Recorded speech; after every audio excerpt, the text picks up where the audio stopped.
महाराज देव ऋषि नारद कहने लगे हैं, भोजराज कंस तुम्हारा चेहरा इतना उतरा हुआ क्यों है?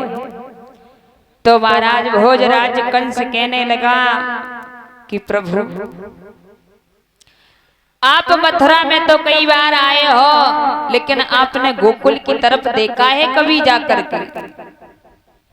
तो देव ऋषि नारद कहने लगे हैं, तुम कहना क्या चाहते हो? तो भोजराज कंस ने कहा है कि जब से कृष्ण और बलराम पैदा हुए हैं तब से हमारी चिंताएं और बढ़ती जा रही हैं। बाबा नारद कहिए। जैसे ही महाराज भोजराज कंस ने कहा है देव ऋषि नारद से कि नारद जी कहिए, क्या आप कुछ युक्ति लेकर के मेरे पास आए हो? बिल्कुल आया हूँ, युक्ति लेकर के अवश्य आया हूँ। तो बताइए क्या है? मेरे पास इतनी सुंदर युक्ति है, सांप मरे ना लाठी टूटे। ना आपको जानना पड़ेगा, ना कुछ करना पड़ेगा। आप भी संचेत हो जाओगे, आपकी टेंशन भी दूर हो जाएगी, आपकी चिंता भी दूर हो जाएगी और तुम्हारा काल भी मर जाएगा। वो क्या है बताइए ना मुझे। ऐसा करो, एक पत्र लिखो। हाँ, एक पत्र लिख करके अपने मंत्री के द्वारा वहां भिजवा दो। वहां एक पत्र इतना सुंदर लिखो कि उस पत्र में लिखो, काली दे से 2 छबलिया नील कमल के पुष्प चाहिए। अगर नील कमल के पुष्प नहीं आए तो सारे यदुवंशियों को मथुरा की जेल खानों में डाल दिया जाएगा। और जब सभी यदुवंशी मथुरा की जेल खाने में आ जाएंगे तो एक अहीर को निकालना, सुबह उसका नाश्ता कर लेना है।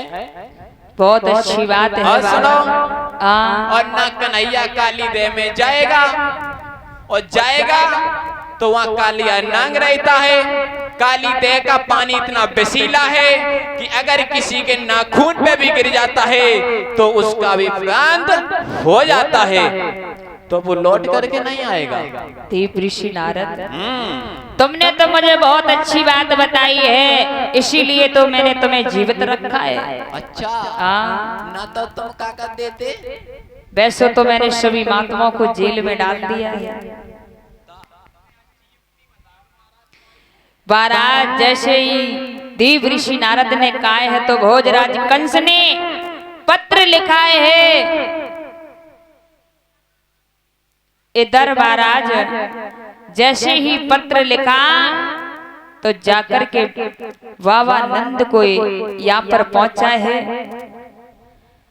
बाबा नंद को वो पत्र मिला। जैसे ही महाराज बाबा नंद ने उस पत्र को खोल करके पढ़ा तो बाबा की आंखों में आंसू आ गए। तब तक यशोदा मैया भी पास में आ गई और कहने लगी है, क्या बात है तुम्हारी आंखों में आंसू? आपका चेहरा इतना उदास है, क्या कारण है? तो बाबा नंद कहने लगे हैं, जब से मेरे कृष्ण और बलराम पैदा हुए हैं तब से इस भोजराज कंस ने मेरे बेटों को चैन से रहने नहीं दिया है। किसी ना किसी को मेरे बेटों को मारने के लिए भेजने लगा। तो इधर मैया यशोदा ने कहा है, तो क्या कारण है, तुम रो क्यों रहे हो? तो महाराज बाबा नंद कहने लगे हैं, अगर तुम जानना चाहती हो तो सुनो। तो बोले हैं बाबा नंद,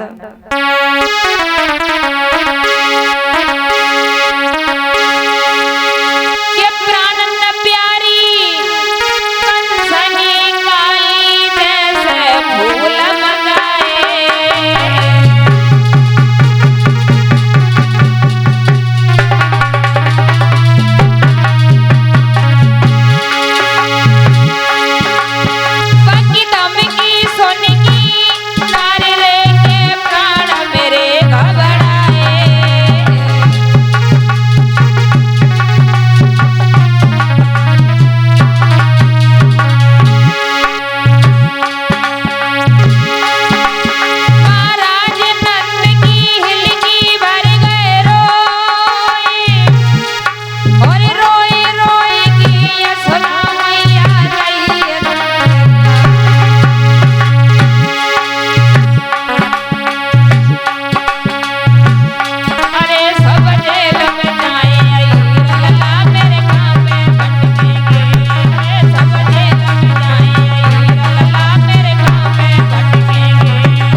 महाराज बाबा नंद कहने लगे हैं, हे यशोदा, भोजराज कंस ने काली दशे नील कमल के फूल बगाई ही, और अगर फूल नहीं भेजे तो वो सभी यादवों को जेल में डाल देगा।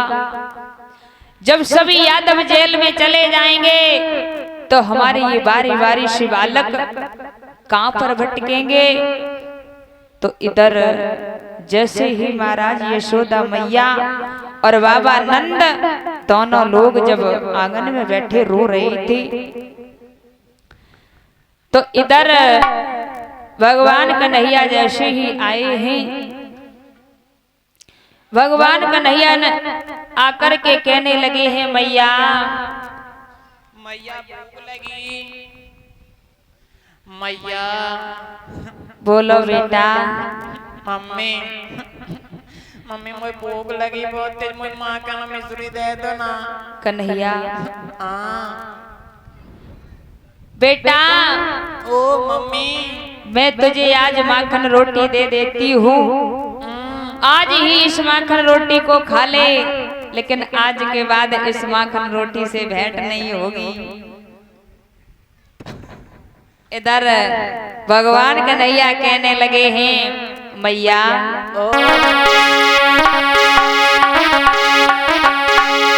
के मांगे रामा खन्नी रोटी गोपाल भैया।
महाराज भगवान कन्हैया कहने लगे हैं, मैया मुझे बहुत तेजी से भूख लगी है, मुझे माखन रोटी दे दो। तो यशोदा मैया कहने लगी है, कन्हैया आज का ही ये दिन शेष है,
और इसी के बीच में हमारे परम सम्मानीय परम आदरणीय श्री माननीय स्वाति दीदी जी और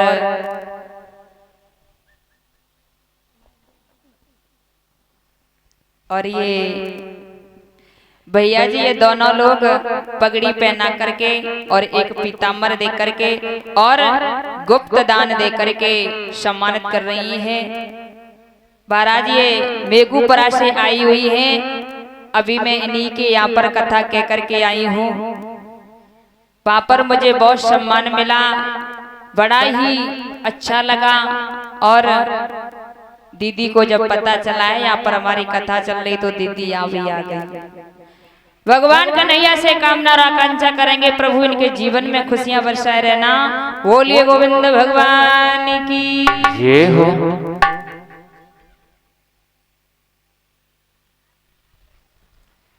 इधर महाराज श्री सुखदेव जी वर्णन करते हैं, हे राजन परीक्षित,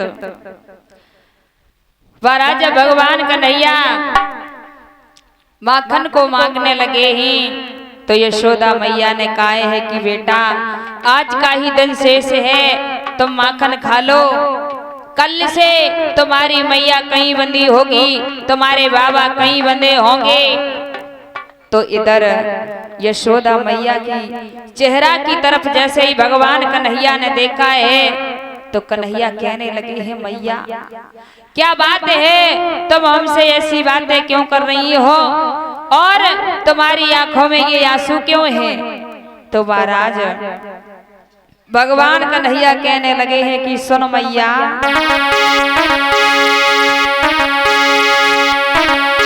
कि भैया मारेगा एक लात तो 7 कोस उड़ जाएगा और मेरे एक तमाचे में वो नीच न उठने पाएगा।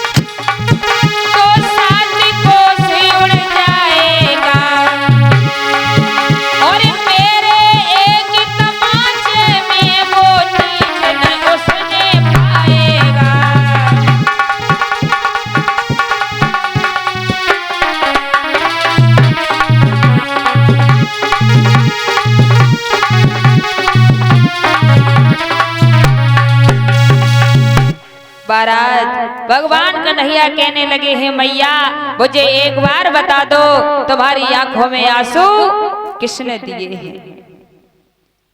तो इधर जैसे ही काय है तो यशोदा मैया ने जैसे ही काय है कि बेटा तुम्हें नहीं पता है, भोजराज कंस ने 2 छवलिया नील कमल के फूल काली देश से मंगाए। अगर मैंने फूल नहीं भेजे तो वो सभी यादवों को जेल में डाल देंगे। भगवान कन्हैया कहने लगे हैं, मैया तुम ये रोना धोना बंद करो और मुझे माखन रोटी दे दो, मुझे बहुत तेजी से भूख लगी है। तो इधर भगवान कन्हैया ने माखन रोटी को खाया है।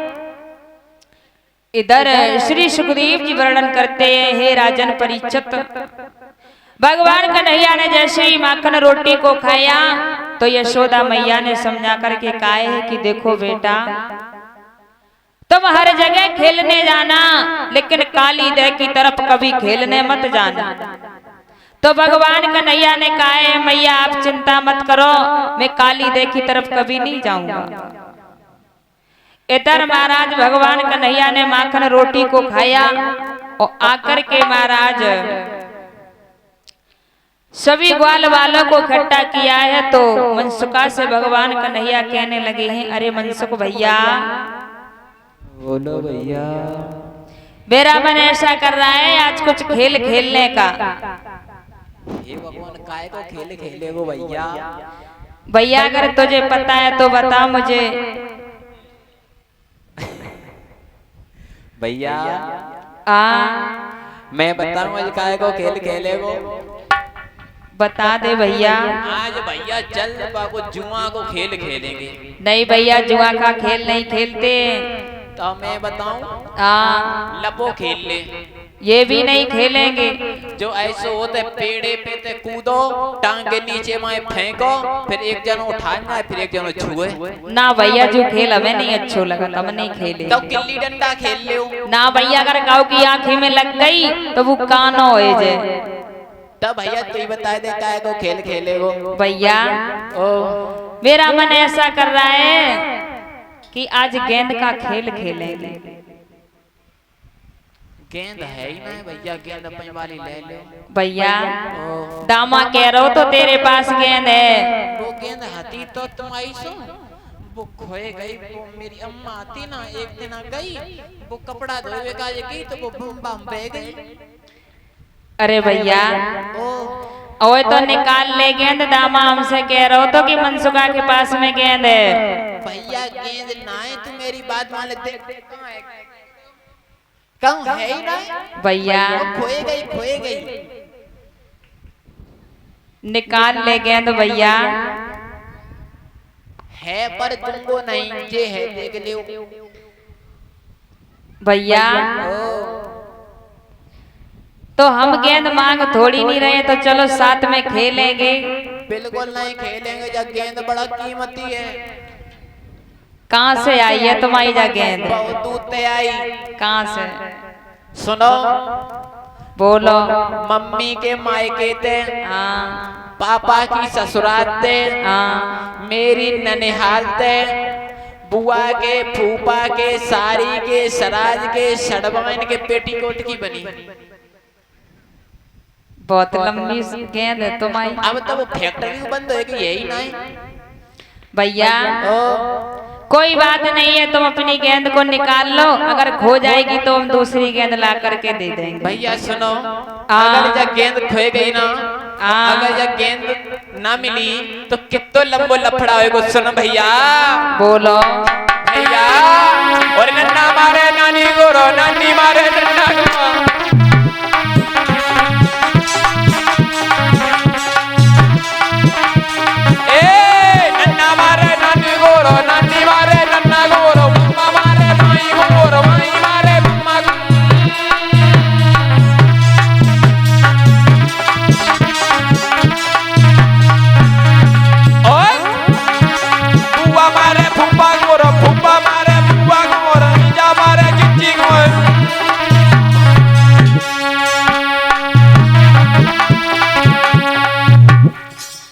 भैया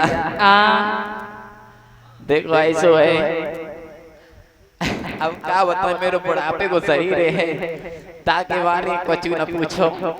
अब जब गेंद में तब दूंगो, पहले कल मैं कहलवाए दूं। भैया अब तुमसे कह तो रही है, अगर तुम्हारी गेंद खो जाएगी तो दूसरी ला करके दे देंगे। परीक्षा जी मैं कहलवाए दूं। परीक्षा जी, इनसे कह दो गेंद दे दे। गेंद दे दे। अगर जा गेंद खोए गई और जाको जुर्माना ना दे पाओ तो तुम